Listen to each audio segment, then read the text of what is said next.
Alright, I wanted to do some streaming stuff. I plan to do a world building podcast where I build settings for D&D first, where I build settings for D&D while interacting with a live chat. But for right now, I wanted to start with something simpler. So we're going to be reacting to terrible writing advice videos with the Dungeon Master perspective in mind, because Dungeons and Dragons and terrible writing advice, it's a very weird, because once you're watching something from the perspective of I'm Dungeon Master, how can I use this for D&D, it changes how stuff works. Also, I just like watching terrible writing advice. This is also going to be kind of EFAP format. That is every frame of pause. It's a great podcast. I would recommend it. Where I'm going to basically watch it and pause and then add commentary. And I have a little preview of my stream and my hands are going everywhere. I'm sorry about that. All right. Government. Real world dictator. Sorry, that was my experimentation. Do you want to write a dystopian novel? Great! By following my expert advice, you too can usher in a gritty dark future of unending human horror and suffering. Okay, so I don't see a lot of RPGs with a dystopian end. I read one once, but it was but it was kind of garbage.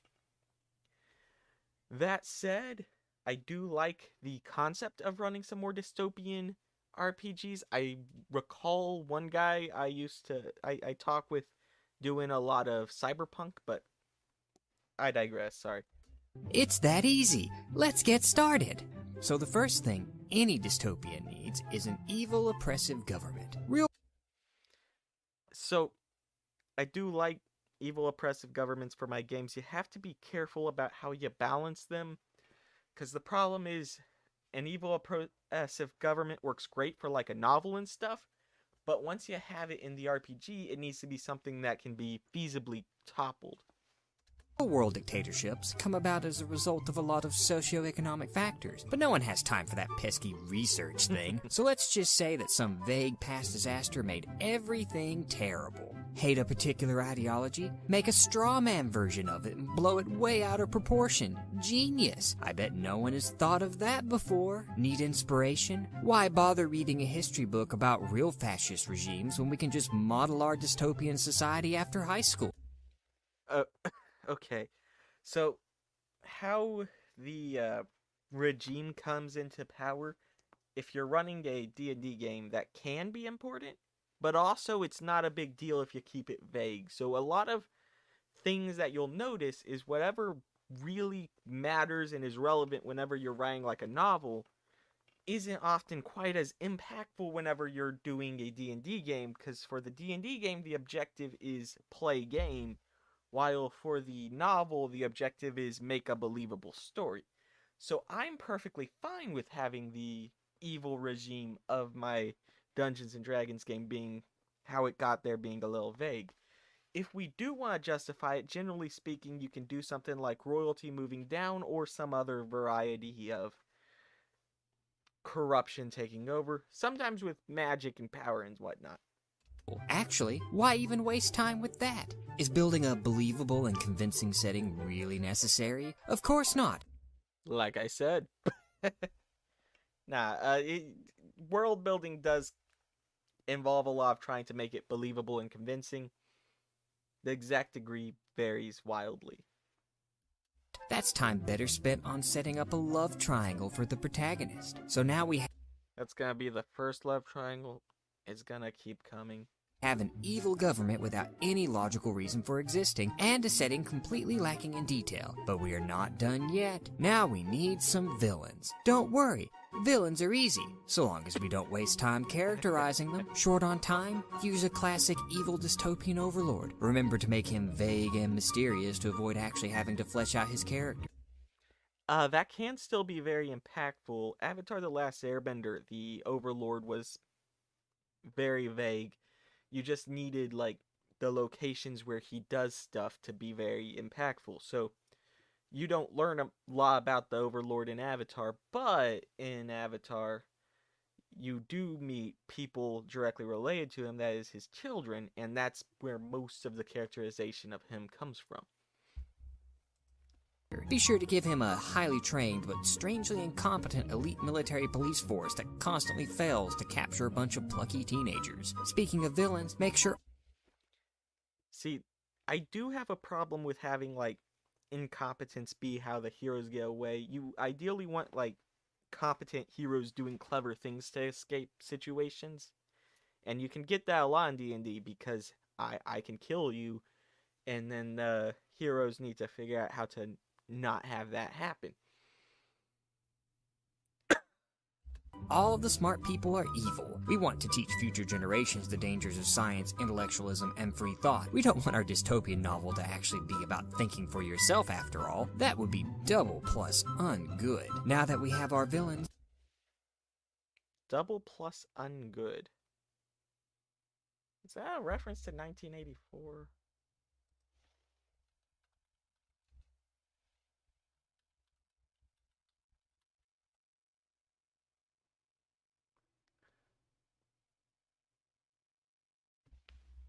Ha!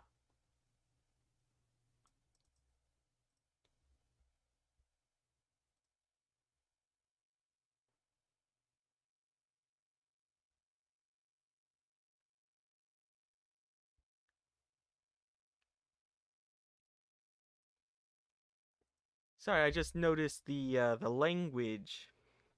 I googled it real quick. I don't know how that turned out on the stream, but I noticed the language sounded like the short speak or whatever it was called. We need our protagonist. We could have our protagonist be an ordinary person who chooses to rebel against an oppressive system they had previously been complacent in, proving that even average people can change a corrupt world. But that would be stupid. No, we need...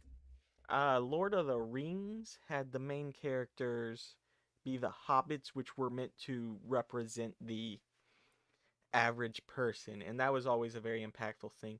You can do that a lot in D&D too. What you do is you make your character someone who was an average person but then chose to become a hero, and you can do some different aspects and thinking and whatnot. Need our protagonist to be a teenage girl who is a special snowflake. Don't actually make her pretty, though. Describe her as ordinary in appearance, while every attractive male character falls madly in love with her at first sight. Never actually have her work for anything. Make sure she effortlessly succeeds at whatever she tries with only minimal training.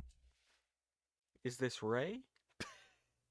I'm sorry, sequel trilogy was bad. Are there any adults around? If they are, then make sure they are completely useless or even actively working against the protagonist. If the protagonist has parents, make sure they too are worthless or dead. We can't have reasonable people resolving our plot after all. Speaking of plot, many would assume that dystopian fiction is a cautionary tale about failed societies and a grim commentary on the human condition, but that is completely wrong.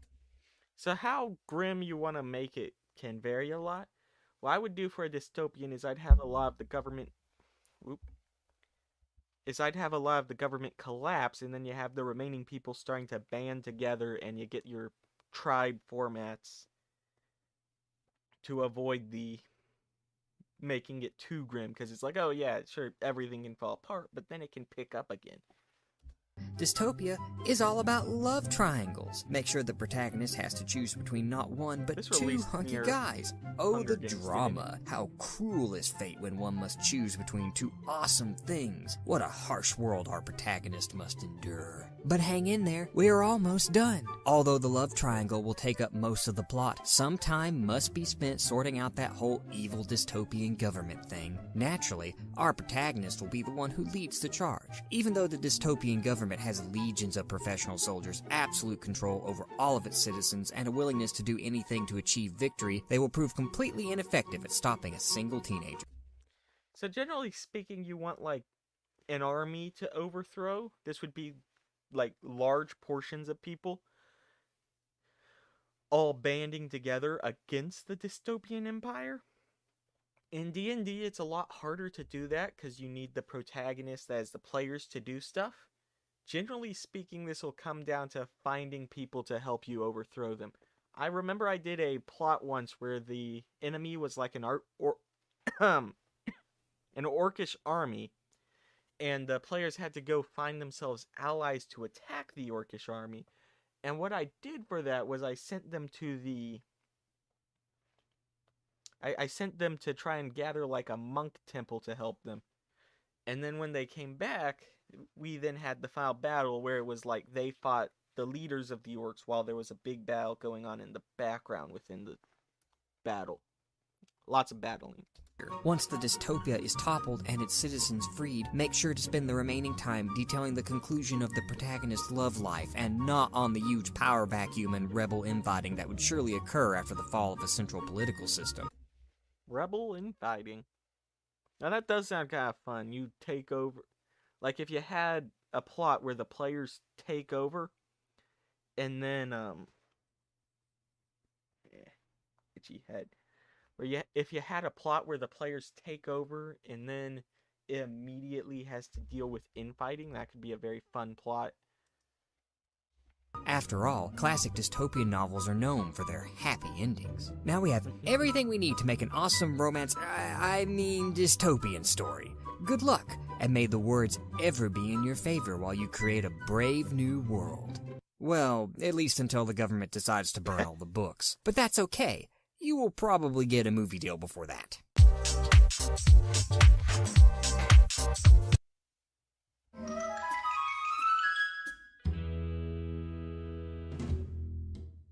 One thing every story needs is a protagonist. So, since we're doing this from the context of D&D, this actually changes a lot because now you have the player characters. Now, the thing about player characters is they do things, and that, is you don't get control over them. So this would be, we're looking at from the perspective of we're making a character for a game. But what kind of protagonist, one might ask? Why a perfect one, of course. Okay, you can never reach perfection normally because the games are inbuilt with a flaw system. But you do want a good you want someone that's capable of getting things done, and that's something people miss a lot whenever they go for the imperfect character. They need to still have capabilities. Whenever you have a character that's bad at everything, they're just annoying and you don't really want to root for them quite the same. What you need is someone who can get stuff done and then fails at critical points, and that's where you can have teamwork building between the things. Let's get started. At first, creating the perfect protagonist may seem like a daunting task, but don't worry. Let's just start with a name. We will call our protagonist, Mary Sue. See? We are already halfway done.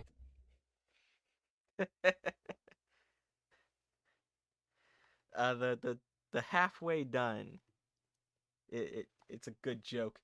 I do that a lot with D&D characters. It's like here's my main character, or not my main character. Here's my character. Here's his name. Okay, we're halfway done with his characterization, and then I build the character sheet. And I'm like, all right, he's good. You know, the exact amount of backstory varies a lot. I'll normally have like a paragraph of flavor text, like, oh, he's paranoid or whatever. But I try not to overthink the character building. I end up kind of making the character make more sense in roleplay.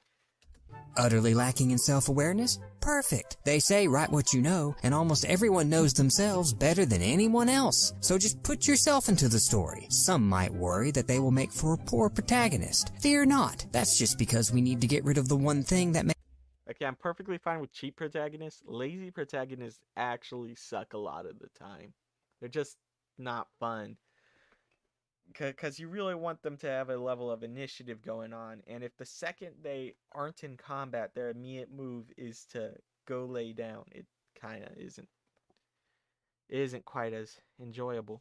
Makes audiences not identify with the character. Flaws! Yes, just scrub all of your flaws away and make your protagonist an idealized version of yourself. Now that we removed all flaws, let's start adding strengths. Let's make Mary Sue young, if not immortal, because she's a half-dragon, half-vampire, half-angel, half-elven princess. Always have everyone... Okay, I really hate the half and halves in D&D. Like your half-elf is fine, your half-orc is fine. But, like, the more you do it, the less unique it feels like. So you get the half-dwarf or whatever someone might do. It's like, really, man? And it just keeps getting more and more kind of silly the longer you set up the half species. Else describe her as beautiful, while she remains completely unaware of her own gorgeous looks. Have her be so attractive that guys literally fight over her, but make sure Mary Sue is never actually smart enough to figure out why. That would make her look vain, which is a flaw. Now, some of you might believe that flaws make characters believable and are a useful tool for humanizing our protagonist. That means if we must give Mary Sue flaws, then we should give her things like she cares too much, or she's too kind and selfless. We can even have her die. Okay, so I'm going to make a note here. The Game of Thrones, I never watched the show, but I read the books. The first one has the character actually have a flaw of he's too honorable, and his honor leads to his death. And that's a big deal within the story, and I could rattle on about for a bit. But that there are cases of honor or whatnot being used as a flaw in interesting ways. It's kind of like how I like to see paladins. You don't want to overdo them, but having the oath act as a partial drawback can be a very engaging character. Tragically at the end of the story and say that she was simply too good for this sinful earth. It's okay. We can always resurrect her later if we need to add some drama. I hate resurrection. It's so I hate it in storytelling. It works fine in the it works fine in D&D because we can at least tie a cost to it, you need to do this, or this, and then you can also have different traps be unresurrectable. But it really does get annoying sometimes. Also, if you ever want to stop your characters from resurrecting one another, you can do this through either limiting their gold income, which I have a tendency to run low gold anyways, or you can do this through it's gold income, or you can actually kill them in ways that can't be resurrected. Beheadings are great. Beheadings work most of the time until you get to high level magic. Disintegrations also work. Wise about it, but generally speaking, it's a good move to do some steps to prevent everything from becoming a, oh, here's my diamond. Unless you run a low death campaign, in which case you can forget all that completely. We could always give her a tragic backstory that she constantly angst about, but never actually affects her outside of getting her pity points with the other characters. Make Mary Sue a rogue. I kind of like that. You get the perfect character, but then it's a rogue. Let me think. Give me a second. I'm gonna pull something up. Take a moment.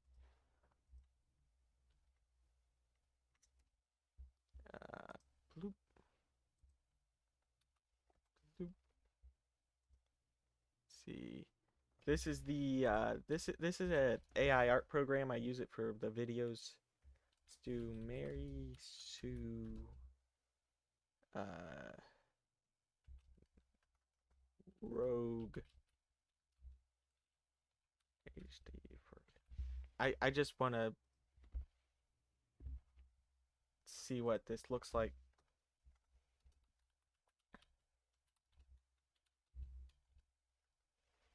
Maybe do that.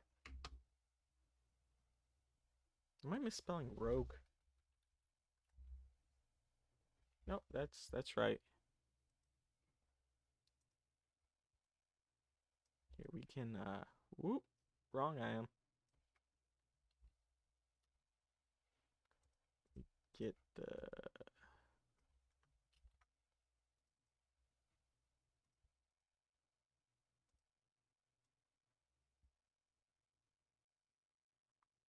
there you go.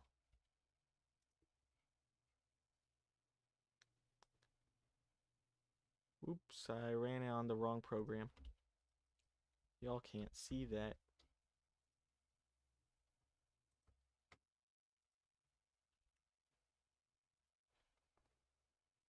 I have a second tab open that I tried to run it on. Is it not running? Let's see. Do the thing.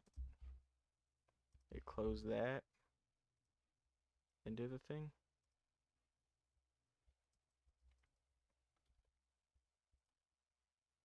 What's going on here? Okay, so I put in Mary Sue dressed as a rogue 4K HD. Let's see if we can get an interesting looking character. Oh, I should have let me think. Fantasy art. This might take a few minutes. I really do like my AI art. Very fun stuff. It just isn't instant.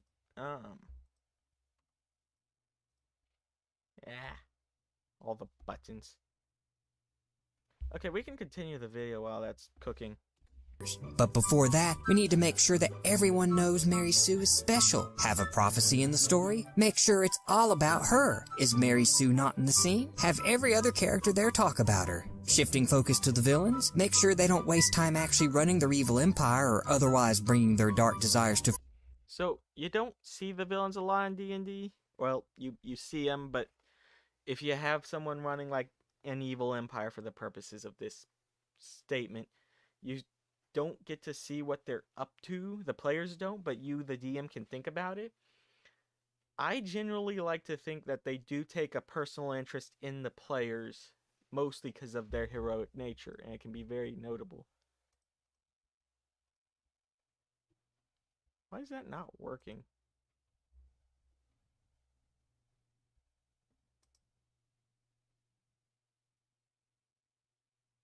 No, it's still loading. What's going on here?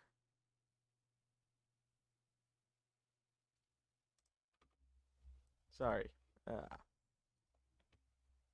And it was at the wrong position too. That's very upsetting.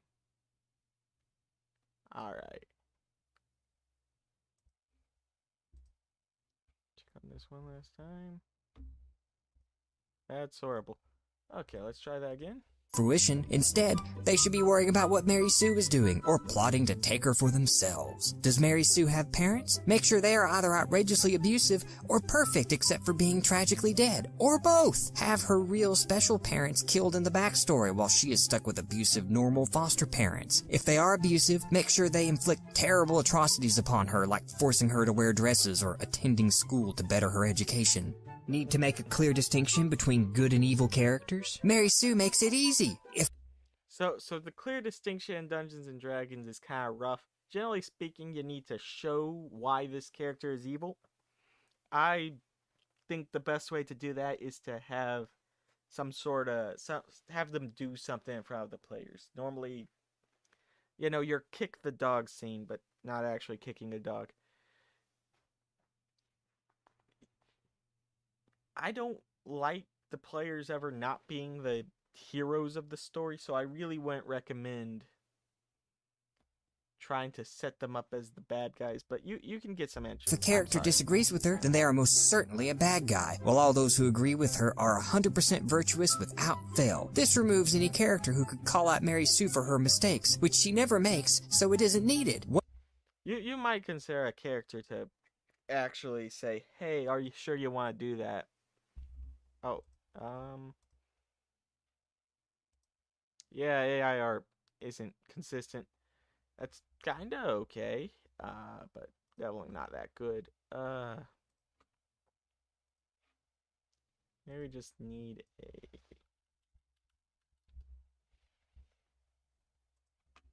Maybe that'll do it.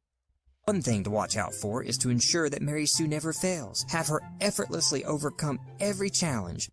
So that's something that can be very difficult to manage in D&D. You don't want the main characters to effortlessly overcome every challenge.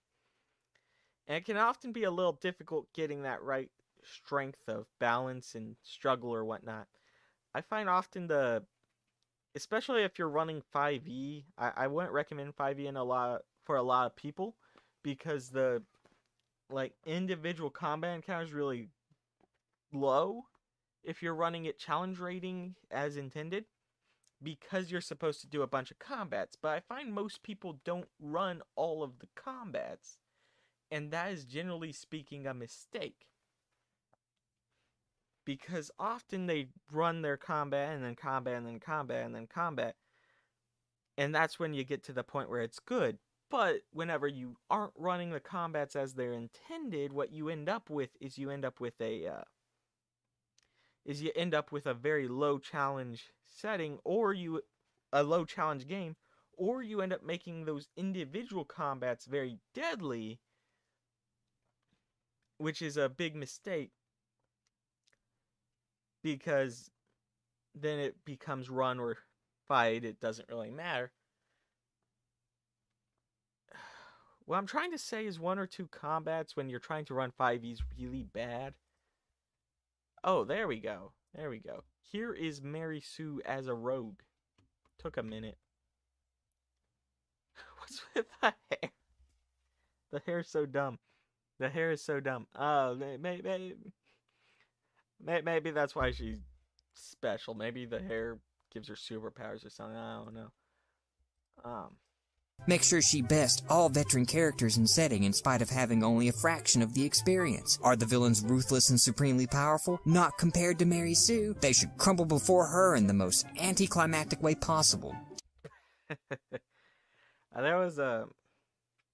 what's the words? Hard to get sometimes. I've seen some battles that I wanted to be very exciting end up being like a slog. Like once I did this battle, and I was really looking forward to the battle, and it was like they fought like a drow priest or something, and then they were in a building, and then in the middle of the battle they have their pet like destroy a window, and then light comes in, and it's supposed to be really exciting, and then the villains just end up being like a hit point sponge. So what would have been a really cool combat like dragged out for like 2 or 3 hours, and it was horrible. Still a fun session. It's just the hit points were too high. Just like the story's narrative stakes. It's not like our readers actually want to see a close con. So what's fun about D&D is you have more stakes than everything else.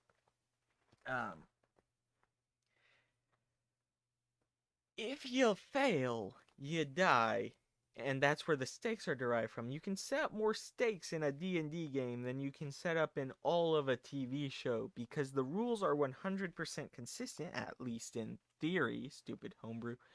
Not all homebrew is stupid, but ideally the rules are 100% consistent, and the stakes are always the players can die. That's what makes it fun. Let's shoot another one of those. Test. If any villain ever manages to actually hurt Mary Sue or any of her friends, make sure she dishes out 100-fold more than she receives. Players will do this a lot. Ensure that she makes the villain suffer far more than she did, and that she shows him no remorse. After all, we don't want Mary Sue to display unheroic traits like mercy or forgiveness. Yeah. That's a problem a lot that's a player thing, basically, since it's not real people. You don't normally display those traits. It can be really fun to see when they do. I remember there was a character, there was a campaign I did where they captured a drow, and they probably should have executed the drow, but they ended up showing a level of mercy and just imprisoning her and taking her back to the city or whatever.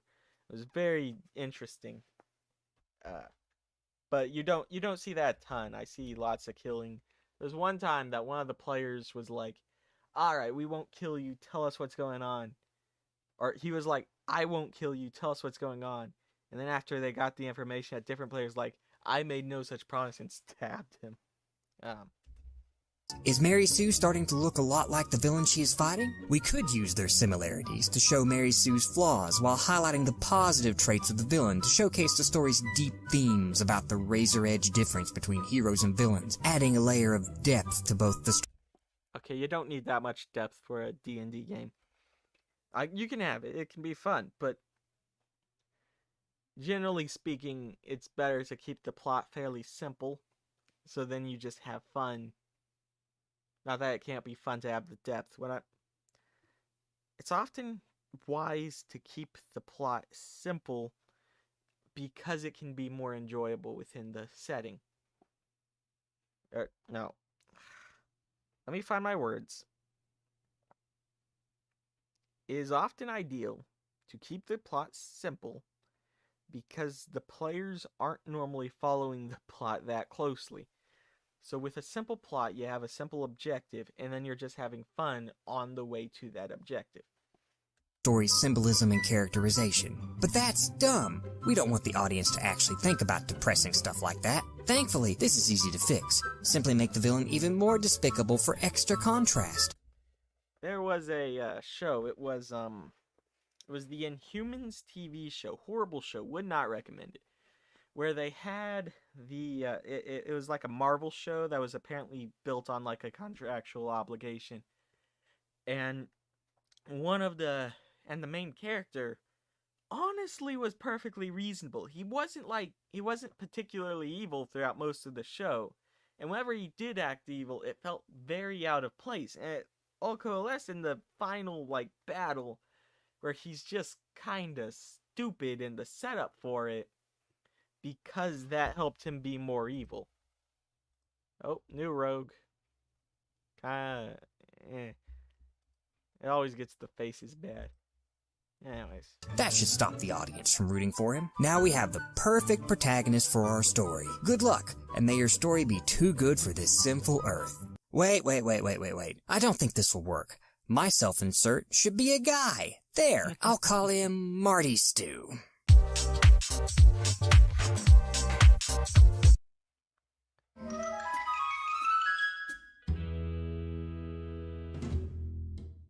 Want to make a fantasy world?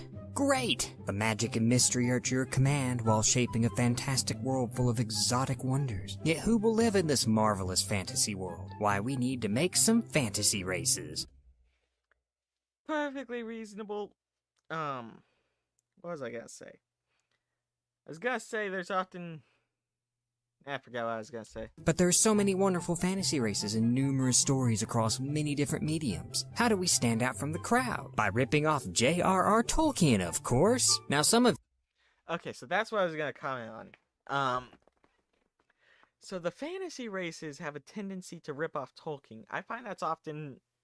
Like, you can get... Like, I like my dwarves, I like my elves, but you can get some really cool concepts, like, Here, let me pull it up to show it. See, can y'all see that? No, y'all cannot. Okay, so I'm a big fan of that Sinome race I made right there. That's like I took prairie dogs and I made them a race, and because prairie dogs have a very unique like culture and interaction with each other, I found it very fun. The thing is, you don't get that stuff whenever you what's the word? You don't get the coolness of that stuff a lot of the time. You see a lot of people don't make them interesting enough. I also remember there was a series of books I read, Artemis Fowl, where they did some really fun stuff with the different races. So their dwarves could they ate dirt and absorbed the nutrients out of it, and they could basically swim through the earth. And then it had all sorts of extra details, like if they pulled a hair, it would harden, and he could use it as a lockpick, and the dwarf character could use it as a lockpick. They had all these details, and it was very interesting. And you find that you don't see that quite enough in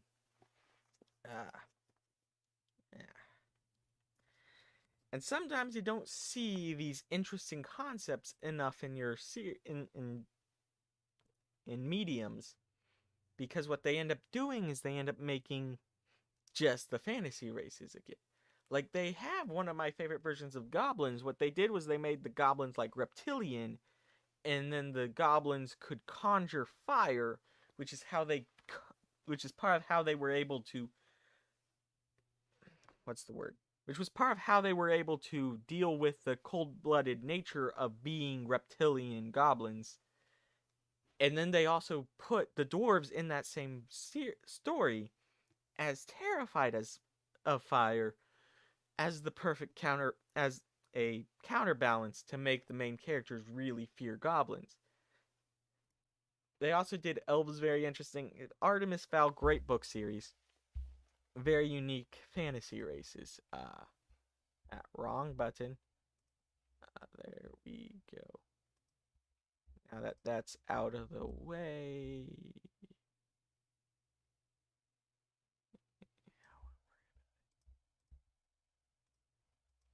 You may think that the genre of fantasy is an excuse to free one's imagination to create truly alien and bizarre races, but that is utterly wrong. Fantasy is all about being derivative and not getting out of your comfort zone. You can get some cool stuff if you like fully stretch out of the derivative nature. I don't know if it was any way derivative, but Full Metal Alchemist, like completely different vibe of fantasy that I always liked. It is very important that the genre of fantasy remain sternly under the shadow of Tolkien and make no attempts to push the boundaries in any way. We do. Yeah. Don't use gnomes. They aren't from Tolkien. I think that's why gnomes are so unpopular. I really like gnomes. Weird bit. Second edition gnomes had a specific thing. They could not play wizard unless it was the illusionist wizard. They could take that wizard class specifically, but none of the others. I found it very funny. Second edition's cool. I would recommend reading it. Do this by copying Tolkien's fantasy races while making sure to completely miss the point of Tolkien's themes. And, of course, hobbits have a tendency to have them be heroic.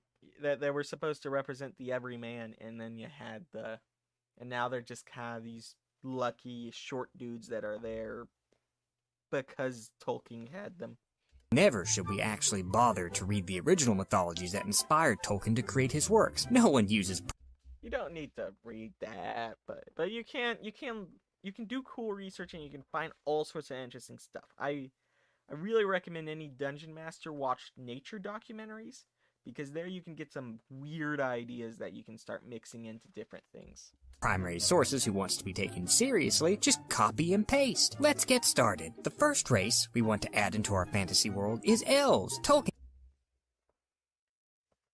elves had a sordid and violent past. However, we have only watched the movies, so let's make our elves just like that. Ethereal, beautiful, and impossibly smug. In fact... Okay, I don't see elves like that very often. I see elves get forgotten a lot. It's like, oh, well, he's an elf. What makes him different from humans? And, something. I remember that there was the Dragon Age TV show, I think it was. Bad show, would not recommend it, but they had the elves be, enslaved or something. And that was a very interesting take on elves. I generally, what I do is I put elves as they have the long-standing empires, but they don't really have much of a population, so they aren't actually willing to risk war for expansion. So they end up with these tiny slivers of land where they just hang out and hope the humans don't attack them, because if they have to go into war, they lose population that could take them centuries to recover, while humans take maybe a century to double their population from when the war started. Additionally, I need to rewatch Lord of the Rings. We can apply many of the lessons of making a perfect protagonist to the elves. Make sure they are flawless in every way. I'm sure their ageless wisdom will come across as endearing rather than condescending. Be sure they use their heritage as an excuse to lord over the other races. So that image right there is something I see people sometimes do with elves. I never really liked that version of elves. I do think part of the point of elves is the ethereal nature, the long lives and whatnot, and there's a tendency to not do enough of that. I can't see any historical parallels at all. So now that we have our eternal and perfect elves, what do we do next? Why, we add more of them. If readers like one race of smug, pretentious, and lecturing immortals who are always right, then they will love to have a whole bunch more. Want to preach about environmentalism? Use wood elves and make them tree-hugging hippies. Want to make your elves edgy? Send them through a goth phase and add dark elves. Why stop there? Keep adding new elven races. So that's a big flaw with D&D. At least 5e. Like, I recommend playing other systems, but since most people play 5e, you read 5e.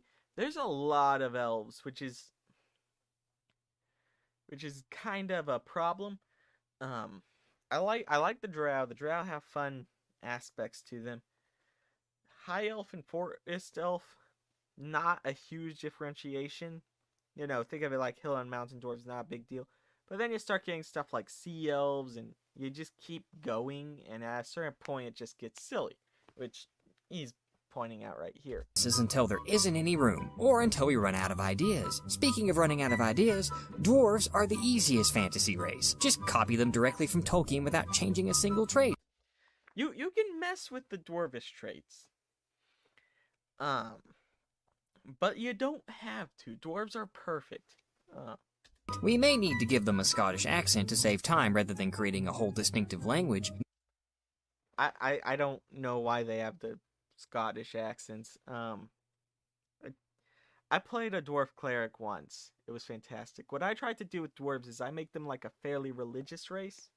So you have, they live something like 300 years, so they live longer than humans, less than elves.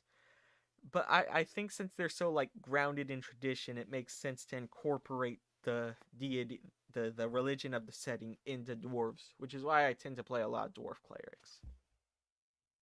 Need a source of steampunk technology? Dwarves will be the go-to origin of any mechanical. So I did something like this once. I wanted to add steampunk technology into a setting I wrote, and I had it done by gnomes instead of dwarves. It was like rock gnomes or something. And I looked back at it fairly recently, not that recently, but I looked back at it after I made it. I found that the steampunk technology felt very out of place within the setting, and that's just a thing that happens sometimes. I threw it in as like a kitchen sink measure, but it ended up just not fitting. Yeah. So I wasn't very happy with that in post. So you can do this with dwarves, but I really wouldn't recommend it. I would have dwarves be like an enchanting group, because enchanting works a lot better while sticking to the setting mesh, if that makes sense. Devices within the setting, but don't bother to explain why they haven't used their technological edge to conquer all of the other races. I would like to see dwarf conquerors one day, but maybe they are. Maybe they just conquered the entire cave systems, and then they just don't care enough about the surface. Or maybe they're held back by constant wars with the Underdark, so they don't have the time to take over the surface world. Make sure they stay within their underground halls, not having anything to do with the plot. But don't leave them out either. We can't deviate from the theme of ripping off Tolkien. Next, You could cut dwarves entirely from a lot of settings without too much of a problem. That's more of a problem on the world building end. You gotta come up with what makes them interesting. we will add in orcs. Remember to make the orcs' nature fundamentally evil. Some may find the moral and philosophical implications of a race that is inherently evil to be rather problematic, as it brings up deep questions about. So, what I do is when I have the evil races and then I have the good races, I have the evil races made by evil deities, because it is polytheistic, because it's Dungeons and Dragons. What you can do is you can have... what I do is I have the good race make the good race, and then the good race gives them free will, because why would I not give you free will? I'm a good guy, because I do consider the granting of free will to be an inherently good action. And then I have the evil races get made, and then they just weren't given the free will that they needed to begin with. So they will never be able to become good without, say, divine intervention or something. Uh, but generally speaking, they are. If there's an evil race, they are enacting the will of their god. Is how I try to run it. About the nature of evil, as well as call into question the influence of society and culture upon its members. This presents troubling conundrums like, would an orc be evil if he was raised in an environment that taught kindness and mercy while renouncing violence? See that right there. You can spend a while thinking about that. So in my version, they would still be evil, and they would be kindly renounced, and maybe through discipline they could, you know, not be doing their evil nature constantly, but it would always be there. It would always be part of them. If evil only destroys, then how can it create a race at all? So you don't want to do evil only destroys. It's more like it conquers. It's worth noting that. Wait, there's. I'll go into that after that. If the orcs were once elves twisted into darkness, then could it be possible for them to find redemption That's Tolkien. I don't worry. under the right circumstances? How would a society that is utterly evil and dedicated to destruction even function? So that right there, normally the orcish society falls in on itself, so they end up going into their tribe format, where it's like small groups, very decentralized. I think the Forgotten Realms had a group of orcs where you had the head orc dude that was super tough, and then what he did was he okay, let me. So Forgotten Realms once had, I think it was Forgotten Realms, had a backstory civilization of orcs, where the entire civilization was built by a very powerful half-orc, and could only really maintain because that half-orc was, powerful and capable of organizing them. And then once he died, the orcish civilization collapsed in on itself. And I really like that. So basically the orcs can't really build out into too big without some sort of powerful leader stepping in. Tolkien himself struggled with these very questions, which is why we are going to completely ignore them. Now let's... Nothing wrong with ignoring certain things if you don't want to in a D&D game.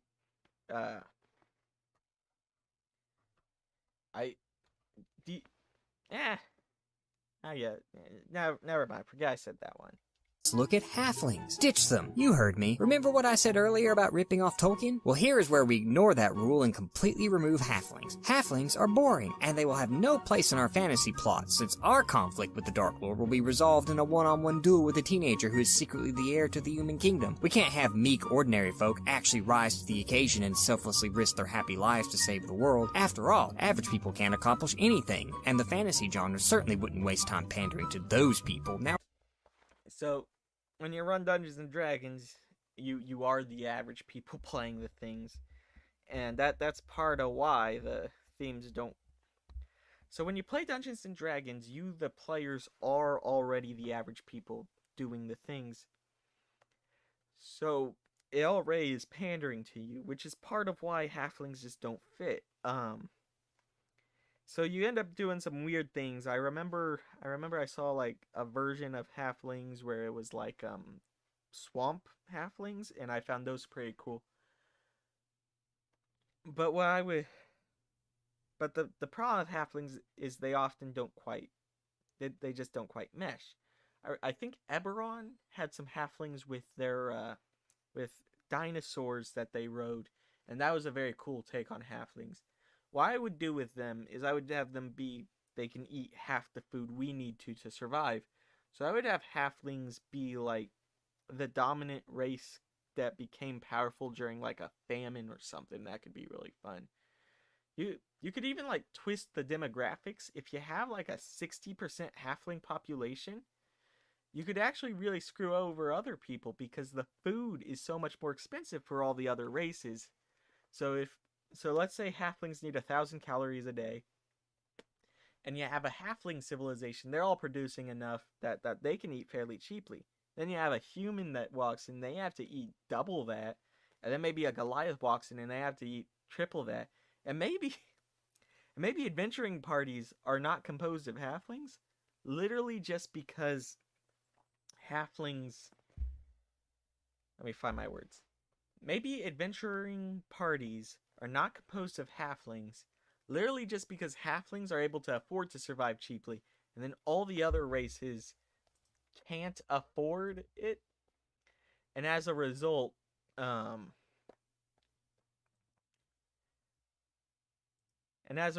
they just don't go on adventures most of the time, and they hang out while other people are desperate for food, so they go on their adventures.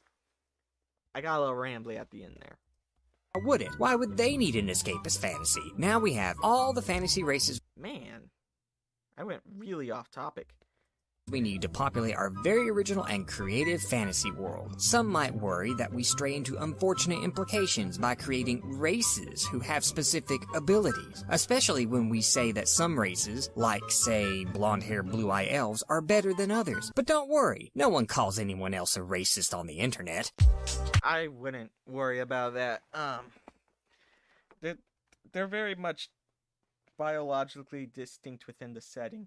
I did see the official Dungeons and Dragons is moving to the term species. Personally, I like the term demi-human if you really need to change it. But it's inbuilt into the system. You need to either scrap all of them or it's there. You can't keep the fantasy races while removing the implications, which is what they try to do. Which is downright silly most of the time. Anyways.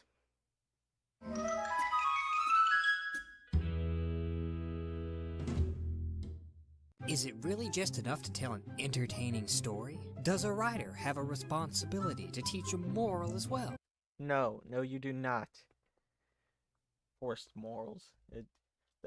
Well, maybe not even forced. Like, there's a tendency to try and shove a moral message into stuff when it really isn't necessary. How do I put it? The point, as I generally see it, is entertainment.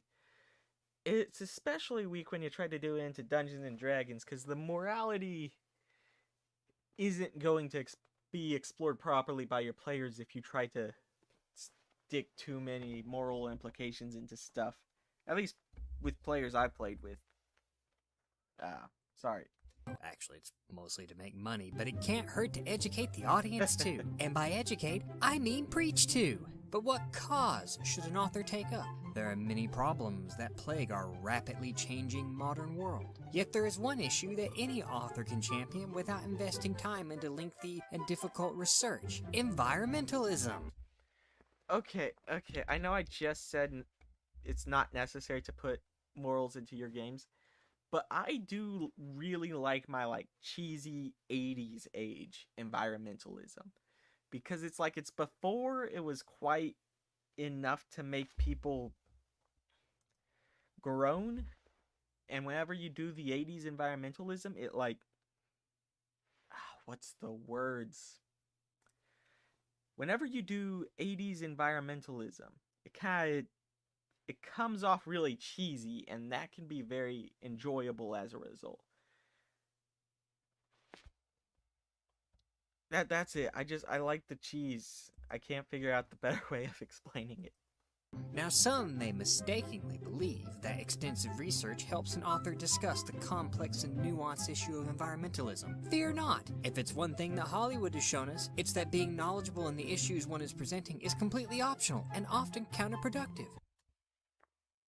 Yeah, that's Hollywood. They really do suck at stuff. You see, tackling a sensitive and complex problem takes time and effort, both of which we need to avoid at all costs. Now, the great thing about environmentalism is that it can be inserted into any genre, much like high fructose corn syrup is for food. Be sure to shoehorn that theme in no matter how much it doesn't fit. On a fantasy quest to stop a Dark Lord, be sure to completely derail the plot so the resident Wood Elves can teach the protagonist how to be at one with nature. You do need to build it into the thing. If we go back to the dystopia thing, you can mix the 80s environmentalism with the dystopia or post-apocalypse thing, and you can get some very entertaining stuff because you get the cheesiness and the environmentalism. You want to avoid it being annoying, but you can get some very entertaining things.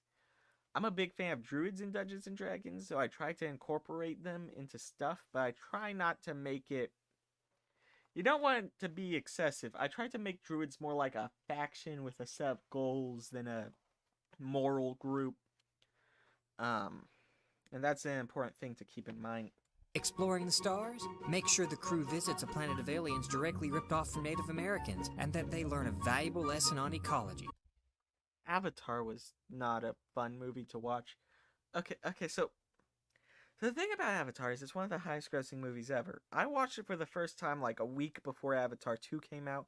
I had to split up the watch over like a week of time because it's too long to watch in one sitting. It's just not that good. See, I'm from what I can tell, it was like the CGI was hyper innovative, hyper exciting at the time.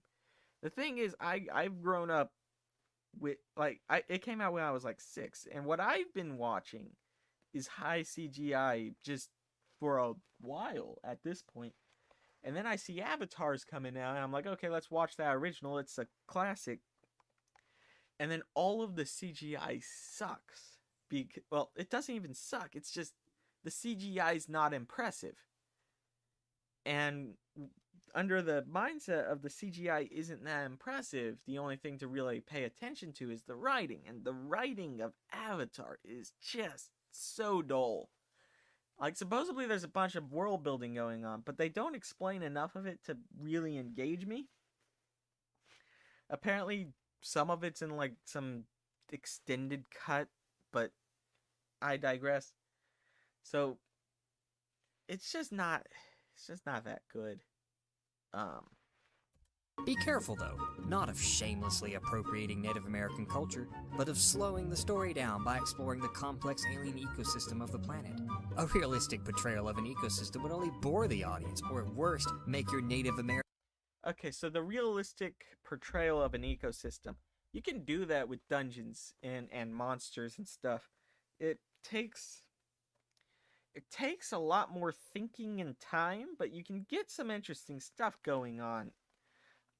I don't normally spend too much time on the ecosystem, and I should probably correct that, but you can get some interesting things. I remember I was watching a podcast. It was a D&D podcast, and there was a large monster that was illegal to hunt because it kind of cleared out a lot of predators to kind of keep the environment healthy. It was like a frog or something, like giant frog or something. American stand-ins appear imperfect. Speaking of realism, avoid showing realistic predator-prey relationships and be sure to only highlight the positive traits of the natural world. Okay, people do this way too much. They'll be like, "Oh, it's nature," and then they ignore all the bad stuff in nature. We can't have our moral undermined by Mother Nature herself, who is a powerful and cruel force that lays low even the greatest of mankind's works with a terrible fury. Never mention all the horrible and nightmarish parasites and apex predators that stalked the world and that drove our ancestors to cower and hide into darkness for fear of being devoured alive. Instead, So that model right there, I've watched all of these before. That little bit right there has always stuck in my mind a bit. And I really want to run a At War with Druids campaign as a result. I haven't gotten to do it, but like, say we go 2nd edition, because I like 2nd edition. And then we have just an entire group of druids. And then you have this group expanding outwards. And then they build over like a Holy Land or something. And the druids are like, okay, the only option here, demolish them completely. Like, they go, nope, we can't let any of these people survive. So they surround them. I think it could be a very engaging and, like, think about the terror of the campaign where it's the forces against you, the trees stop bearing fruit to prevent you from feeding, the animals will attack you, even normally passive animals. You have the weather turning against you. And then when they want to attack you, they have all those spells. So they're summoning rats, they're turning into rats, and there's just a swarm of rats attacking the home. It could be a very entertaining campaign, and I just haven't gotten the chance to set up and run it. portray all animals as innocent and kind compared to the evil corporations that plan to bulldoze their happy forests. Now, environmentalism has the added bonus of being easy to make villains for. The most common is the evil corporation. Real-world corporations often use Okay, evil corporations have a tendency, like, they're not very adaptable to Dungeons and Dragons. You might do them in like Cyberpunk or something. But I remember reading Ready Player One, the book, not the horrible movie. And the corporations in Ready Player One, the big evil one, is just like cartoonishly evil. And I'm not even like looking back on it, I'm not even sure what good or service they actually provided to the world. It's just, I mean, I guess it was cheesy. They did the job fine of presenting this like mindless mass against the individualism, but it was just there was something, I don't know. Using megacorps often comes off a little weak.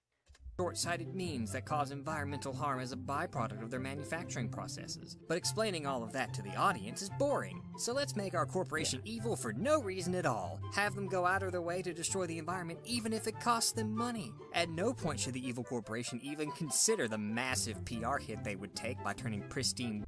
Yeah. At no point should they consider the massive PR hit. Isn't that right, Wizards of the Coast? But in case this is watched post, this is that there's the OSL. I think it's OSL drama still kind of going on. Wilderness into a parking lot for a strip mall. Also, be sure that no one in the evil corporation is smart enough to point out that the goods and services provided by the corporation allow them to make a profit and thus employ people and grow the economy. Letting them actually have a reasonable argument would only undermine our own. Although we have an same thing applies to Ready Player One. Evil corporation, there must be more we can do to contrast them with the heroes. Why, there is! Our heroes are one with nature, unlike those evil technology-loving corporate stooges. Be sure to give the villains all kinds of advanced technology, from carrier-sized bulldozers to arsenals of advanced weapons and even suits of power armor. Not so subtly suggest that technology is fundamentally evil and bad, unlike our nature-loving heroes. Just be sure to never address the fact that technology empowers individuals, and that finding the perfect balance between nature and civilization will ultimately require a technological solution. Why, we can even have our heroes steal the villains' technology and use it against them without acknowledging the obvious irony. With the villains defeated... Yeah, that's a thing that happens. Yeah, I don't have anything D&D related to add. In harmony and nature restored, we can safely end the story. There is no need to address that the villainous corporations still exist, and even if they were wiped out, it doesn't remove the hyper-consumer economy that enabled their greed in the first place. Also, do not address that the ignorant consumer is somewhat responsible for tacitly supporting the evil corporations by buying their product. Also, don't address that a consumerist capitalist system requires resources to grow the infrastructure that maintains our very civilization. You know, the one that created the internet that you're watching this video on? However, the biggest pitfall to avoid is actually offering any viable solutions to the problem of environmental destruction. If one must give some kind of alternative, just tell the audience to recycle more something. After all, preaching about environmentalism is not actually about saving the environment, it's all about making the audience feel good about themselves. Well, and also stroking the author's massive ego. Yeah.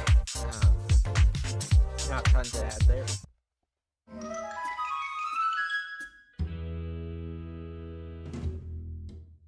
Are you itching to tell a fantastic tale about aliens from the distant stars? Yes, but my players won't let me run Star Frontiers. Great! Stories featuring aliens have as vast a possibilities as the immenseness of space. But how will our story handle our alien visitors' interactions with humanity? Should we have our spacefaring visitors from beyond the stars come in peace and open a dialogue with humankind? The prospects of peaceful coexistence with alien life. So I'm thinking about Star Frontiers here. Star Frontiers has a very interesting thing. So what happened was they kind of met, they developed their a trade language, basically, mix of languages that they could talk to each other. And what happened in the Star Frontiers backstory is after a bit, a a alien disease started, and no one had the immune system to deal with it, and it wiped out like 2/3 of the population or something silly. And then right after that, they're like, okay, we're forming a unified government, and and they put in heavy regulations to prevent diseases from spreading ever again. So the unified force was basically a result of disease. That then led into their first contact with the Cathar, which was this alien group that's just actively hostile, and no one's quite sure why. I think it had some elaboration in one of the modules, the one I don't own yet, but they're just there doing stuff. Cathar's fun. So you have the alien invasion, you have the unified force, and some other concepts going on. Life is a Also, I really like about Star Frontiers. So space is vast, right? There's this one species in one of the modules, and it was like a slave species of one of some. So we're gonna call you Group A, like the players in their civilization, Group A, and then we have Group B, which is this group of creatures on this planet, and then we have Group C, right? So Group B was a slave to Group C, and then Group C needed to drop them off because they were having life support problems. So they just dropped them on this random planet and erased all their memories before they left. And then Group C left. And then Group A, you guys, show up on the planet and meet Group B, who's currently in like a tribal civilization. And they're hanging out. And then Group C is never elaborated on again. So there's just this extra civilization that exists somewhere that you never come into contact with. And I think that's happening, and I like to imagine this happening all the time in Star Frontiers. And there's just this like vast array of thousands and thousands of civilizations that you just haven't met yet. And it's like a really fun concept. near endless well of potential drama and an opportunity to explore deep themes about the nature of life and existence, which is why it's boring. Instead, let's just have our outer space visitors shoot at humanity with ray guns. That's much more exciting and won't make our audience uncomfortable with unpleasant existential questions. So let's get ready to tell an exciting tale of alien invasion. Just follow my tips and you too can bring humankind to its knees at the heels or alien equivalent of our extraterrestrial. So what I would do to adapt some of these concepts to Dungeons and Dragons is I would have an invasion from one of the outer planes. Preferably one of the evil ones. So what we could do is we could do or one of the elemental ones. So what we could do is we could do an invasion from the elemental plane of fire. And we can have that come in, and they're not even necessarily hostile, they're just expanding. But since they're fire, they're destroying everything in the process. Overlords. Let's get started. Now, some may make the mistake of overthinking the aliens' motivations for invading. This is not as difficult as it sounds. We could just have the aliens invade to steal Earth's natural resources like iron, water, or gold. So if I needed a natural resource for the aliens to steal, I would probably go for oil. So oil made out of dinosaurs or whatever would be made with carbon and whatnot, and we're a carbon-based society, so you could have them show up and they're stealing the oil specifically, so that even allows them to interact without killing us while still having stuff going on. In Star Frontiers, I remember there's one planet that you're invading. It doesn't have pre-existing intelligent life when you show up, but most of the expansion in Star Frontiers is space mining corporations looking specifically for like uranium and other radioactive minerals, because a lot of stuff's nuclear powered in that setting. Never mind that all these things can be found in abundance in space, and those don't have a hostile civilization with nuclear weapons defending them. Always ignore the nukes. Or maybe not even necessarily ignore. You're just normally not available. Nor should the aliens consider trading some of their technology for natural resources, letting the humans do the work for them without wasting time and energy fighting a war that would likely leave the Earth completely irradiated, rendering any resource gains worthless. Just mention in a throwaway line about how they are after Earth's resources and move on. I'm sure the audience won't question it at all, but why stop there? If we want to make the aliens extra evil, we could have them conquer Earth so they could devour us. Yes, for some reason the aliens want to eat us in spite of deadly biochemical barriers. So the eating you aliens doesn't work very well, but you can do that a bit better with monsters, because then we can have some magical justification going on. So if we go back to some alien group, let's say the astral plane, and we get our what are they called? Let's say we do astral plane, and we're doing our eldritch monsters, aberrations. Those could actually be feeding off of humans, because you have the Dungeons and Dragons multiverse, so they could be jumping from universe to universe, or version of the material plane to version of the material plane, and eating creatures off there, and maybe they just now got to your plane of existence. Just make sure they don't discover the wide array of domesticated species that have far more meat on them and that don't have assault rifles. There are many other motivations we can give them as well. Screw over the cows. Your players will hate it. Well, from using humans as a host for their offspring to attacking Earth for spamming out crappy YouTube videos. But if we can't think of anything, then don't worry.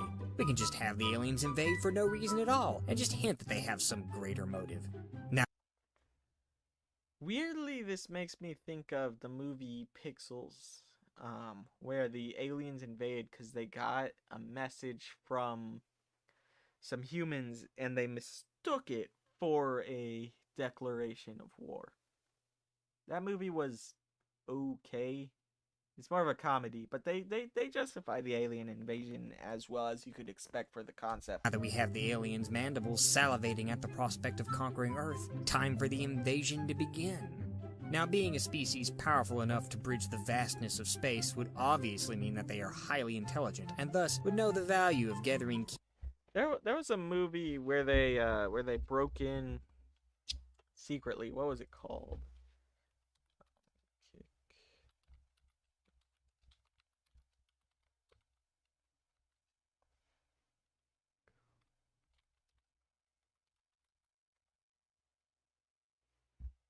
Let's see. They Live. There was a movie called They Live where they broke in and did all that without starting a hostile war. Very, very exciting action movie.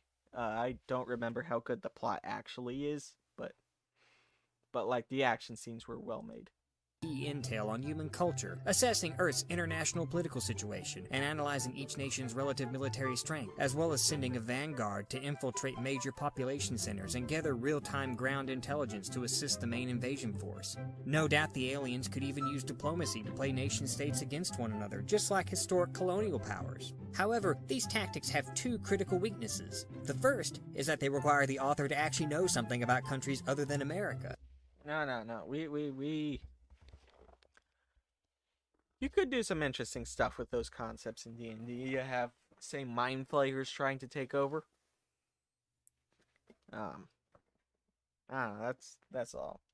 The other is that the audience will fall asleep at the words international politics, so make sure the aliens just rush in and start zapping major cities right off without any kind of strategically sound plan. Now, given the advanced state of alien technology, one would assume that they would know to first destroy key military targets, critical logistical infrastructure, and essential communication. So I'm always wondering how advanced the technology should be. I don't really like over-advancing the technology. I think it would make more sense to have it. They have really advanced space travel technology, but then their actual weaponry is at a much lower point. Also, there was a game, Cyborg Commando. Fun read. It's not available for print anymore. The only way to get it is they find a pirated copy on the internet. But there's nowhere to buy it, and it isn't being sold because the author doesn't want it to not be sold. It's not being sold because they ran out of business. Cyborg Commando, where the aliens invade, and what happens for the alien invasion is humans just have a really rapid technological progression rate compared to other species. And basically the first alien saw the planet at a relatively weak state, was like, all right, we can take over this area pretty quick. I don't remember what their motive was. They wanted to take over Earth. And they're like, okay, so how we want to do this? And they built drones shaped like bugs because humans have an inbuilt fear of bugs. And they just sent bug robots to screw over the humans. And it worked out quite well because, and they showed up, but at the time that they show up, humanity already developed cyborgs, so you get to have this epic bug versus cyborg battles going on. I never got to run the system, but it's a very interesting read. Hubs. But this is completely wrong. Instead, the aliens should spend all their time destroying historic monuments. Naturally, our military should be completely ineffective at stopping the alien menace. Have our weapons prove useless against the aliens' war machines. Just be sure the army doesn't use any actual tactics and just stands there shooting ineffectively while being cut down by death rays. After a minor skirmish, the armed forces of humanity should instantly throw in the towel without changing tactics. Instead, they should escalate to using nuclear weapons, which, of course, will also prove useless against the aliens' plot shields. Whoops, I mean deflector shields. After the aliens easily defeat our strangely incompetent military forces, humanity will be on the verge of extinction. But don't give up hope yet. We need to give our aliens a weakness. The aliens can be easily defeated by mankind's most powerful weapon, the love triangle. Not even the most powerful alien tech. So I wouldn't bother with a weakness. I'd instead just scale up the humans to get the technology they need to counteract. Like I said, Star Frontiers, like I said, Cyborg Commando, you have Earth just advance in the time it took the aliens to get there. And in Star Frontiers, you're already a spacefaring civilization when you fight the Cathar. And then you start recovering some technology from the Cathar, and that's where some of the battles start taking place. The Cathar being evil group. Here, real quick.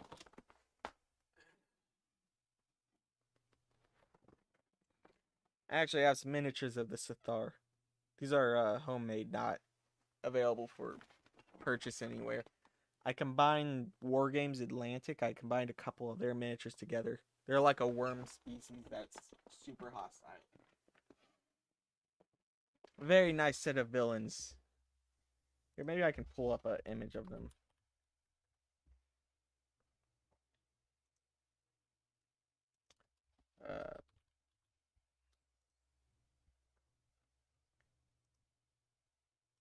Can that? All right. So that's a Cathar.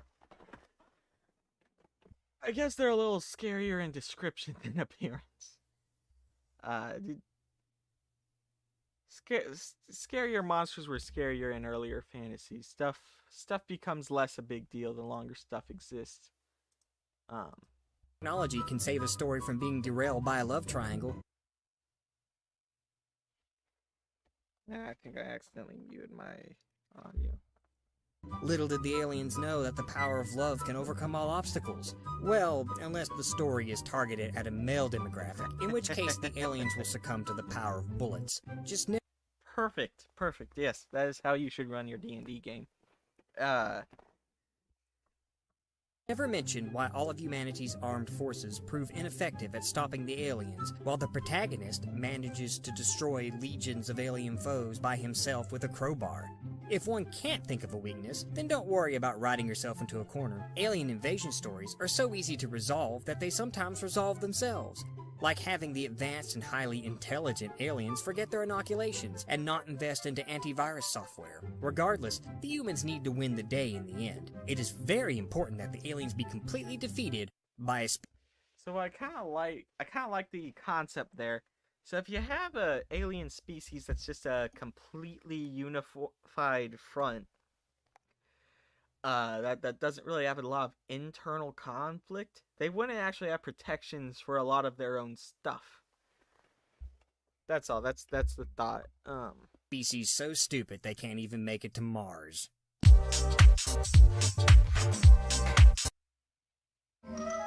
Okay, this is urban fantasy. Before we start, I'm thinking of a of Vampire the Masquerade. I remember reading that book, well, part of it, and it's such a long-winded lore dump on how all the urban fantasy stuff works before the book actually starts.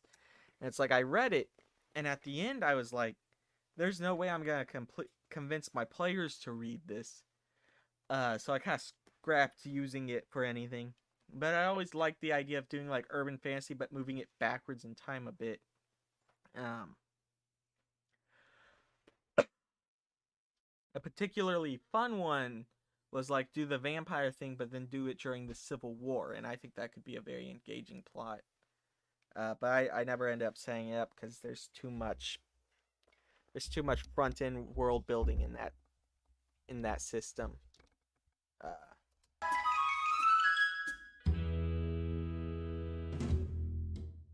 Do you want to make a fantasy world, but are too lazy to build a detailed fantasy setting? Then urban fantasy is the genre for you.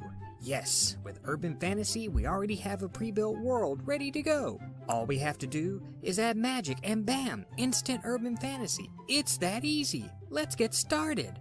Now, given that magic is added into our complex and technologically interconnected modern world, we have to very carefully set up one. What was it called? Onward. Onward was a Disney movie where you have the fantasy elves or whatever as their human stand-in, and they live in a modern world, but it's also got a bunch of magic and stuff, and they're like rediscovering magic or whatever. And I remember that one was a very entertaining like movie concept because you had a lot of the magic mixing with the fantasy elements. They were a little lazy on the world building though. They could have done a lot more.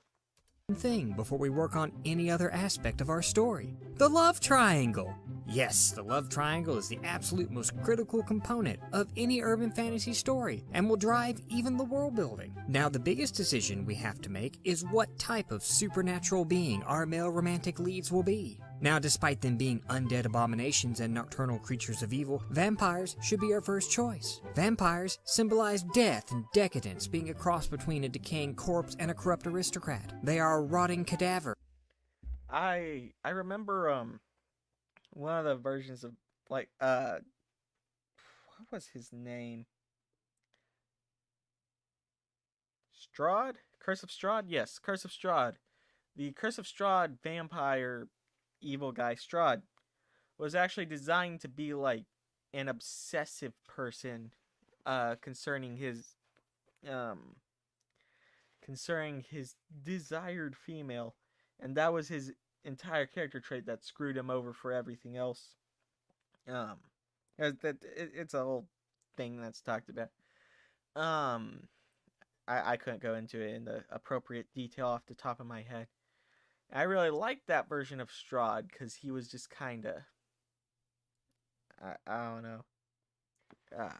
And a blood-sucking parasite, which of course makes them the perfect romantic interest. Rather than a creature of eternal death, let's make our vampires beautiful. Be sure to give them rock-hard abs despite their undead nature rendering them unable to generate new muscle mass. Be sure they keep their predatory nature and thirst for blood. It gives them a great excuse to angst over their desires to savagely murder the protagonist, who, of course, they are in love with. I'm remembering, Morbius. Liked Morbius. I know a lot of people didn't actually watch it, and there were so many memes, but it was actually a decent, like, superhero movie. And I remember, like, the first thing that Morbius does is he, like, wipes out a number of people, and then he escapes and starts doing his stuff, and he starts eating synthetic blood or blah, blah, blah. But they almost completely gloss over the, like, 5 people he kills in the first scene. Because I know I always struggle to not fall in love with my food. Also, be certain to give our vampires all kinds of awesome powers like incredible speed, super strength, and heightened senses, while also removing all of their weaknesses like sunlight and food seasonings. Just don't bother to address why vampires haven't taken over, despite their obviously superior nature. I kind of like the concept of an urban fantasy where it's all, like, you mix the dystopian with the urban fantasy. It's already ruled by monsters, but there's the modern technology going on. So then the dark web's like organizing a resistance. So you have like dwarves, elves, humans all band together to fight like the vampire Nazis, as is shown there. That could be very fun. A world ruled by vampires where humans are oppressed into chattel slavery sounds utterly boring. Who would read that? If vampires are not your thing, then we can always use werewolves instead. Unlike the ethereally beautiful vampires, werewolves are gruff with a masculine edge. However, just like vampires, the hunky werewolf must struggle with his true nature to avoid savagely maiming the heroine into bloody viscera. I don't like werewolves that much. Like, I guess I just haven't seen anything where werewolves are done in a way that I would call good.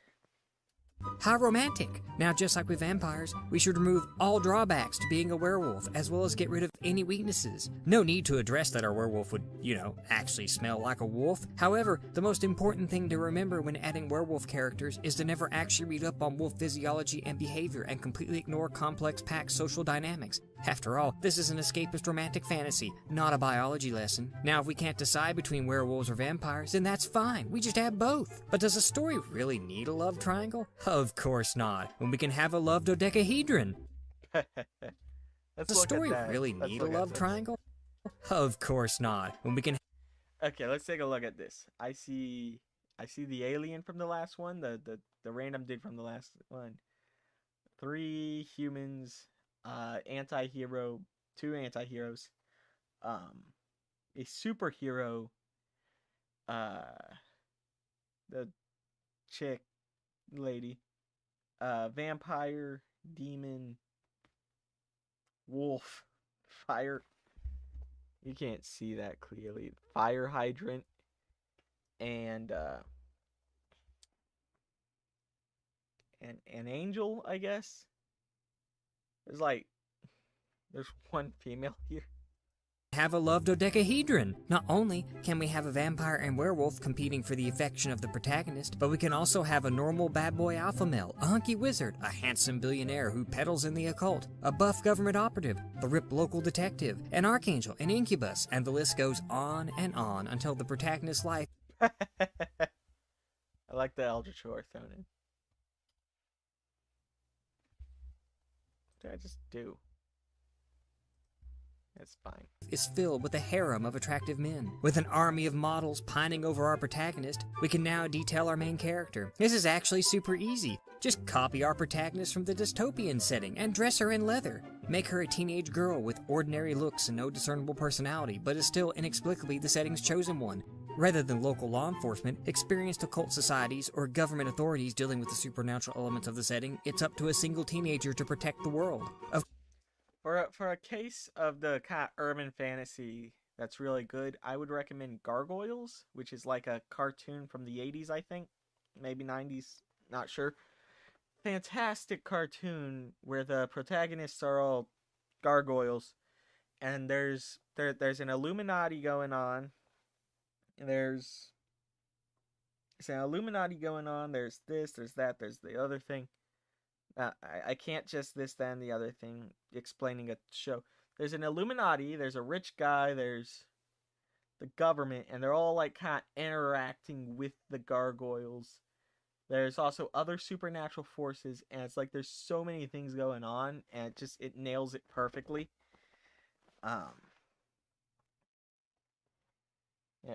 Of course, don't address that most people won't even trust a teen with a car, much less shouldering the fate of the world.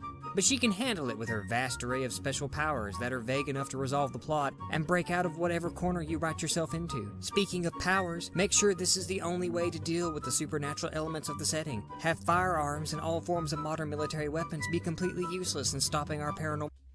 Okay, I don't like that. It's generally there so they have their swords or whatever. But I always do find it annoying when they write out firearms, because guns make sense within the setting, and why shouldn't a gun be able to kill some monsters? Maybe not all of them. Your vampire's already dead. Your werewolf can only be killed by silver, but like silver bullets. Vampire can die to a stake through the heart. I don't see why a bullet shouldn't be able to do equivalent damage. Just why aren't we using these guns in our settings? I remember the Percy Jackson books, had like a whole thing about how guns are super unreliable, and then later the author introduced, oh, but if you make guns with this metal, they can be effective. Except wait, they're still they still misfire a lot, and I'm like, dude, why can't I shoot the Minotaur? Why not? Uh, most D&D stuff doesn't have to deal with this because it's ran pre-guns, but sometimes you have some guns thrown in. You get the Renaissance weapons. You see that a lot in certain games. I wouldn't recommend it, generally speaking, but guns are guns. Foes. This is necessary. Otherwise, normal people might resolve the plot, and we would miss an opportunity to show off how special our protagonist is. Make sure she uses her powers to resolve obstacles, even if this requires our protagonist to appear stupid for not using far more convenient modern technology instead. Also, be certain to ensure all of our setting's magical elements are kept secret from normal people, no matter how much this doesn't make sense. Harry Potter. Having a modern world where magic is widely available to the public would require way too much world building, and every page not dedicated to a werewolf-vampire love triangle is a waste of words. Now, I haven't mentioned villains for urban fantasy, because they are barely needed. Just shoehorn them in the last few chapters. No need to put a lot of You can make some interesting villains. I'm not sure what I would do. I don't deal with this genre, because I don't like it when the genres are like, oh, here's our isekai, here's our urban fantasy. Like I'd rather it just be completely disconnected most of the time. But you could make some really fun villains if you're like mixing monsters with stuff. Oh, I would probably go for a lich, and then the lich is building up a force of undead. And maybe you have like a lot of these zombies going around, but the zombies are like decent at mimicking human motion. And then maybe you mix in like some other layers, some preservatives, some whatnot, some makeup, and you can make like the zombies mostly seem human, at least on the street. And the lich can like gradually kind of get a large number of the population to be replaced by zombies that he's like remote controlling or da da da da da. And then like have the entire zombie horde like turn on the world, on the city. It just all collapses at once, and then you have these like survivors trying to pick up after it, and they have to figure out how to go back and fight the lich. Sorry, I got distracted. I like liches. They could be fun in this setting. thought into them when we should instead keep our focus on resolving the love triangle. Just have our protagonist wipe out the villains as an afterthought, then put even less effort into tying up the romantic loose ends. Easy! Now some of you may say what I have just described is not the genre of urban fantasy, but paranormal romance, and that many urban fantasy novels do detail their settings and magic systems. So go ahead and indulge in world building at the cost of romance, unless you want to make money.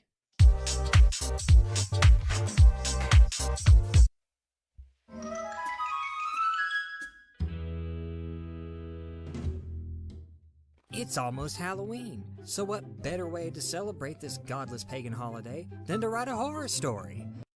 Sorry. Good thing. It's almost Halloween, so what better way to celebrate this godless pagan holiday than to write a horror story? But what genre of horror to cover? Why, there's only one type of horror fiction so formulaic that any idiot can write it with nearly zero effort. A slasher film. So it's hard to do slasher stuff in D&D. But what you need to do is you need to build up dread. I made a video a while back. I don't know how good it is now. I haven't seen it in a while. Let's talk about building tension in D&D. So what you have to do is you have to like introduce the elements gradually, and it's actually a lot more difficult once you throw in the wild card of players being able to do whatever they want. But I remember once I played Call of Cthulhu online, and the party split up while searching an area. And my character walked into the basement and the door shut behind me and I was alone. And that was like, there was a lot of tension going on there. And then the guy moved and I immediately ran off. I was very cowardly in that game. Now, one would think the focus of a slasher film is Like a corpse moved. the slasher himself, but this is completely wrong. The first slasher film in a franchise is always about the collection of easily murdered stock characters and their petty teenage dramas. This is to save on makeup and special effects, while also serving the dual purpose of wearing the audience's patience thin, so they will not feel guilty about rooting for each team's gruesome death. Now make sure each team So right here he does the kind of stock character thing. What I would like to add is I don't hate stock characters. So particularly if I'm running D&D and I need to introduce a character, while I can do a fully developed character and that can be valuable, if you have a stock character, people already know what to expect of the stock character. Which means in the context of D&D where I'm not going too hard into engaging realistic story and I'm going into I need to get them to a dungeon so we can have fun fighting a dungeon. The noble who just wants to hire them to go wipe out the dungeon, I don't need to make him that invested. I really like stock characters. And then once you have a stock character, you can develop on top of that. I remember, you'll notice if you watch sitcoms much, that a lot of the characters start as very stock characters and then they develop over the course of several seasons. has only one discernible character trait and 0 self-preservation instincts. These traits range from promiscuity to drug addiction and are generally hedonistic. The only exception should be our obviously going to survive main heroine, whose wholesome values will render her immune to the slasher's killing spree, unlike the other characters and their amoral pragmatism. Now that we have our collection of doomed stock characters, we need to pick a setting. Anywhere isolated will do, so long as there's limited cell phone service and all of the motor vehicles have mysterious mechanical failures. So I would like more slasher films to take place in different settings. If you did like a Civil War age slasher film, that would be very engaging. In the context of D&D, we have it taking place in presumably a medieval fantasy setting. And you can do some fun stuff with that. The main thing is it gets harder to build tension when you're supposed to fight the monster. That's why Call of Cthulhu works really well. You got the 1920s, I think it was, and in the 1920s, you remove all the cell phone service and whatnot, and then you have these monsters, and then you're not really capable of hitting back as hard, and that leans into the horror much better. Just make sure our victims can't call for help and have those pesky authority figures sort everything out. If our teen victims use any of the hundreds of ways to easily send out a call for help, then our movie will be over faster than you can say SWAT team. With the Not necessarily, you just need to make the monster able to deal with these things. So in Eldritch Horror, for example, you can normally have a Eldritch Horror kill a lot of the creatures. hedonistic youths trapped, it's time to start the slaughter. After the first victim is killed, the remaining survivors will find a secure location to fortify until help can arrive and will stay close to one another to take advantage of their numerical superiority. Just kidding. They will split up so the killer can butcher them one or two at a time. Random note, I don't hate splitting up. Splitting up sometimes is a pretty good thing in D&D. The problem is people get really upset about splitting up. And it becomes a whole thing. But it's really, it's not that bad of a thing to, send a rogue to scout ahead for a little bit, as long as the rogue's able to run away. Yeah. Time. Be sure to make their deaths as graphic as possible to sate the bloodthirst of not the slasher, but the audience, who's watching this movie to revel in the death of their fellow man. Now, slasher... One moment.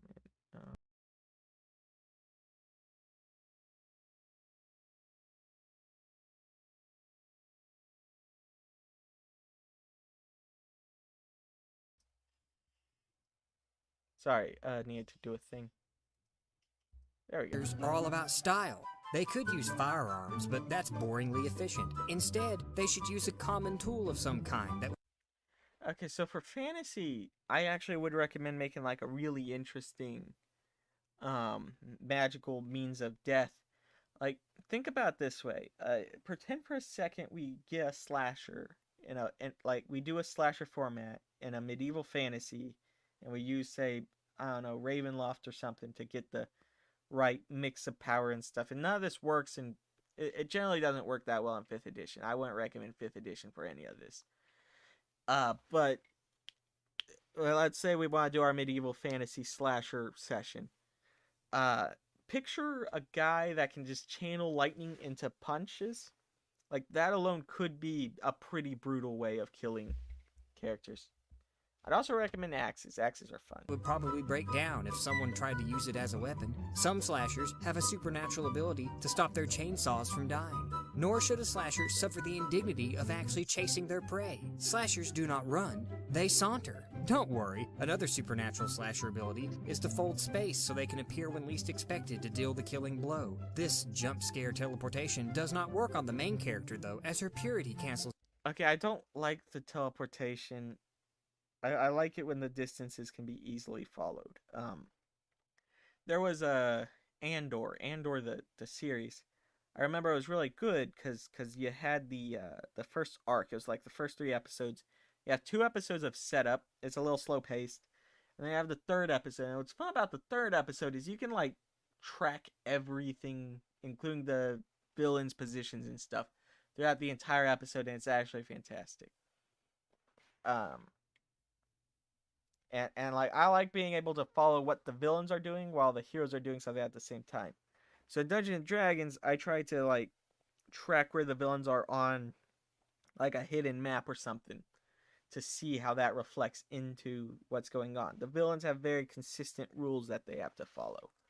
It out. Now, one of the best things about slasher films is the time a writer saves on dialogue, since the slasher never speaks. If not, then that's okay. Give the slasher all kinds of cheesy one-liners instead. I'm sure those won't get old. After all of the other characters are dead, the final girl will face off against our slasher and somehow defeat him despite being physically weaker, shorter without a long reach, having less endurance, lacking upper body strength, remaining completely unarmed, and without any supernatural powers of her own.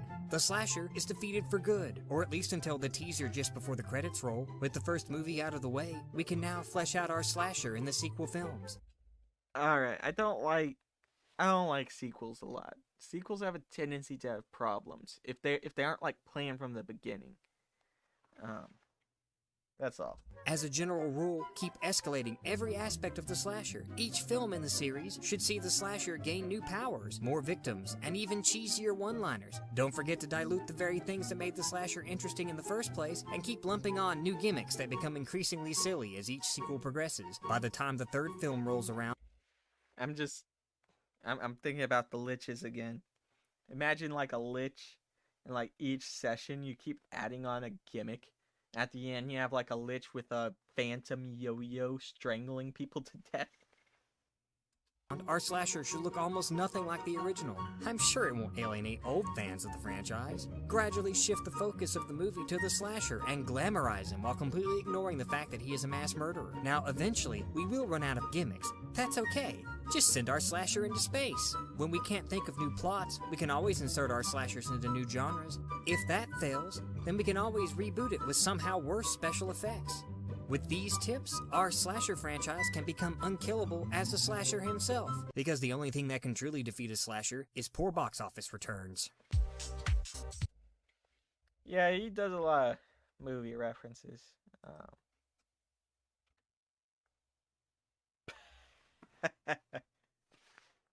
Okay, so this is the Star Wars episode. Don't run Star Wars in D&D. So the problem with Star Wars, and So if I wanted to run Star Wars, what I would do is I would take the original trilogy. I'd say 1, 2, and 3 are uncanon, 7, 8, and 9 are uncanon. We just have the original trilogy for reference, and I'd have it take place maybe a decade, 2 decades after, and yeah, blah blah blah blah blah happening. And the reason for this is the world building of Star Wars and the rules of the mechanics are wildly inconsistent the longer the franchise goes on. So if we use 1, 2, and 3, for example, the Jedis get a lot more powers and we need to follow that.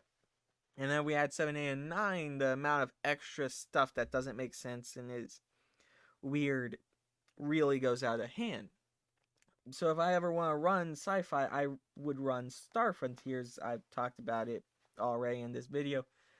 80 system sci-fi, and what's fun about that is even though there's like some light fantasy elements, it all takes place like within a very easy to follow set of rules, while you don't really have much of that in Star Wars. Like, if we use hyperdrive, for instance, I can look to that one and I can say, alright, here's exactly how long it takes you to get here.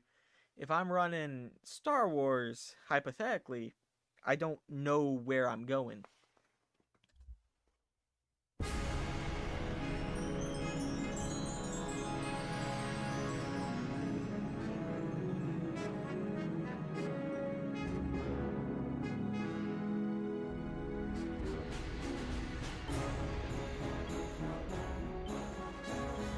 Just gonna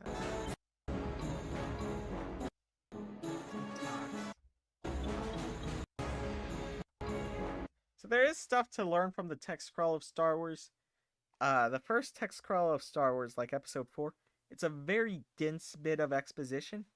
And I really always liked it because you have the exposition layered so densely that you can easily follow everything that's going on and use it to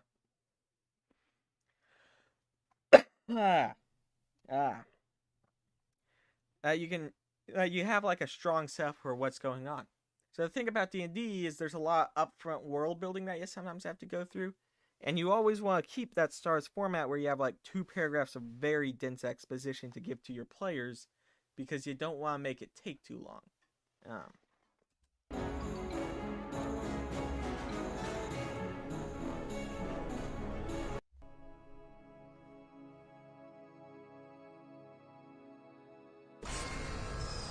Do you want to write a Star Wars story? It is your destiny. I will guide you in the ways of Star Wars style storytelling, my young apprentice. Let us begin with a transition screen wipe. Now, Star Wars plots range from insultingly simple to unnecessarily complicated.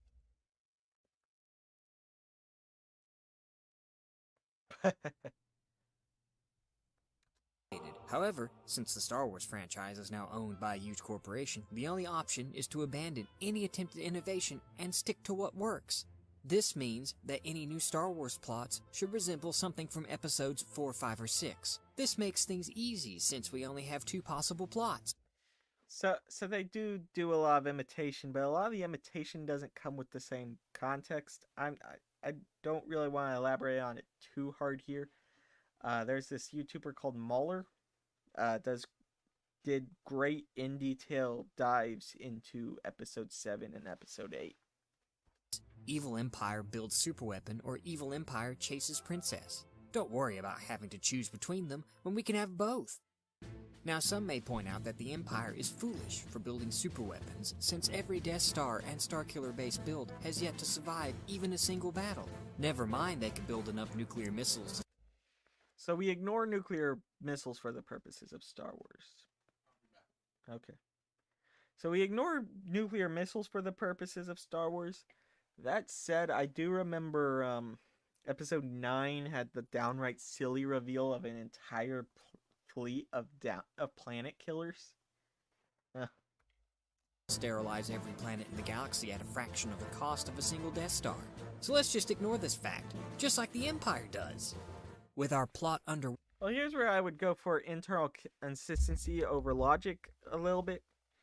So as long as we're internally consistent, I don't mind this as much. So let's say we're just ignoring nukes for the purposes of our science fiction game. That's fine as long as we don't introduce nukes later.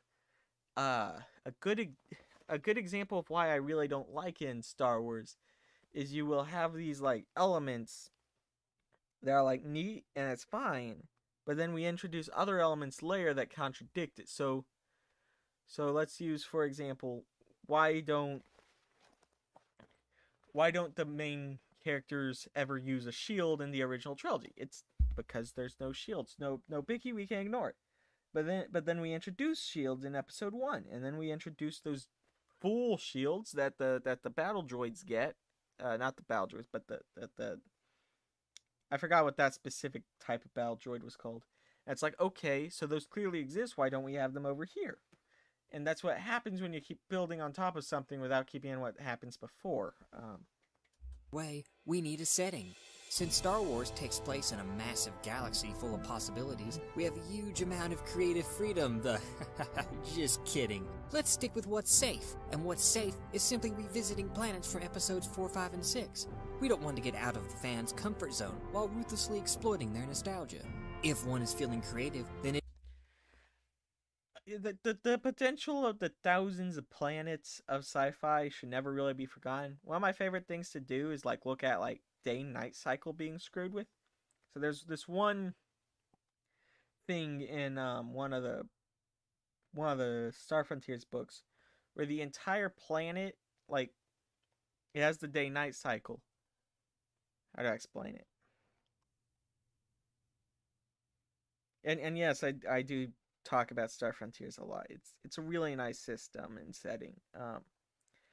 But there's one where the entire planet is flipping between, is like rotating, and it takes like a year for it to complete a single day's revolution. So functionally, the dark side's, no, it takes an entire month for one revolution. So essentially, the dark side's winter, the light side's spring, and all the animals are migrating one way, while all the plants kind of go into this frozen state whenever they're on the other side. And it was really interesting. I should just do a Star Frontiers stream. it is okay to make a new planet, but it has to adhere to one critical rule. Planets in the Star Wars universe have only one biome. So the thing about the biome concept, like, I get it, but also you need to keep stuff in mind. So if we do our ice planet and desert planet, for example, those make plenty of sense because an entire planet being cold as an ecosystem kind of works out as it's just far away from the sun. And the same thing with the desert planet, it's just close to the sun or there's not a ton of water, yada yada. Water planet even makes sense to some degree because there's just a ton of water. But then you get like the forest moon, and that doesn't make a ton of sense because there would be more variation if we're in a state like that.